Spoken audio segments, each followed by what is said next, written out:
Hi అండి అందరికీ, నేను మీ Megha. Welcome back to my channel. నేను ఈరోజు మీకు ఈ వీడియోలో డీకోపేజ్ ఆర్ట్ ఎలా చేయాలో చూపిస్తాను. ఈ ఆర్ట్ చిన్నపిల్లలు కూడా చేయొచ్చు ఇంట్లో, అంత ఈజీ ప్రాసెస్ అండి. అండ్ చాలా బాగుంటుంది ఫైనల్ అవుట్పుట్ అయితే.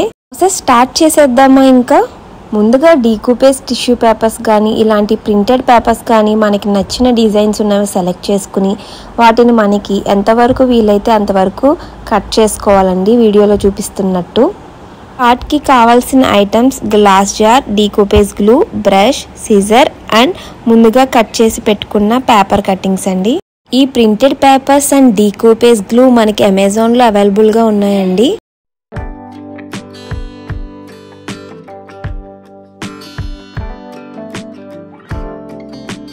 ముందుగా జార్ మీద గ్లూ అప్లై చేయాలండి. నెక్స్ట్ ఈ పేపర్ కటింగ్స్ వీడియోలో చూపిస్తున్నట్టు మనకి నచ్చిన ప్లేస్లో పెట్టుకుని మళ్ళీ దాని మీద కూడా గ్లూ అప్లై చేయాలండి. అలా మొత్తం జార్ అంతా ఎక్కడైతే మనకి డిజైన్ కావాలో అక్కడ సేమ్ ప్రాసెస్ రిపీట్ చేయాలి.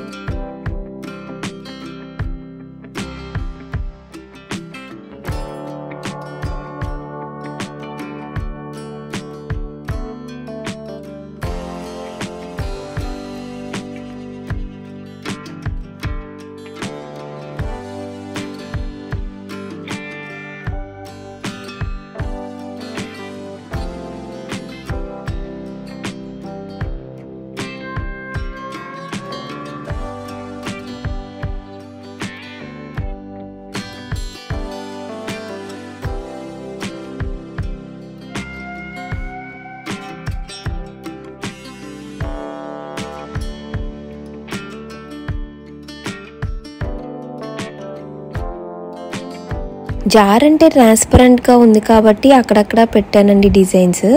బట్ ఈ క్యాప్ మీద నేమ్ వచ్చింది కాబట్టి ఫుల్గా కవర్ చేయాలి అనుకున్నా, అందుకే రౌండ్ షేప్లో కట్ చేసి స్టిక్ చేస్తున్నా.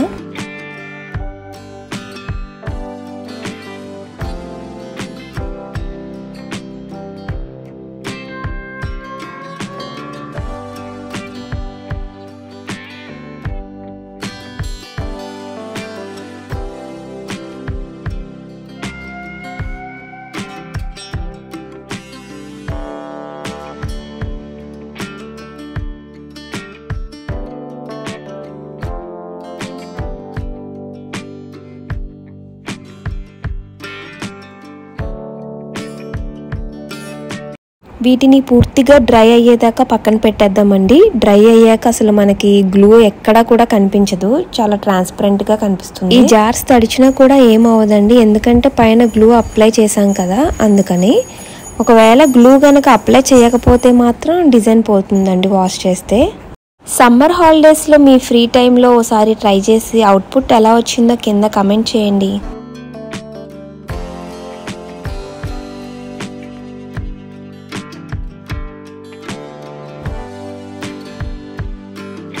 నేను చెప్పాలంటే ఈ వీడియో రికార్డ్ చేసినప్పుడే నేను ఫస్ట్ టైం చేస్తున్నానండి ఆర్ట్. చాలా ఈజీగా అనిపించింది, అందుకే మీకు కూడా షేర్ చేస్తున్నా. ఫస్ట్ గ్లాస్ మీద ట్రై చేశానండి, బాగా వచ్చింది కదా అని నెక్స్ట్ ఈ కుండ మీద కూడా ట్రై చేశాను. అవుట్పుట్ ఎలా వచ్చిందో మీరే చూడండి లాస్ట్లో. ముందుగా ఈ పాట్ మొత్తం వైట్ కలర్ పెయింట్ వేసేసానండి. నెక్స్ట్ డ్రై అయిన తర్వాత గ్లూ అప్లై చేసి పేపర్ కటింగ్ స్టిక్స్ చేసి మళ్ళీ పైన గ్లూ అప్లై చేశాను. కొంచెం క్లాసీగా కనిపించేలా డిజైన్ స్టిక్ చేశానండి.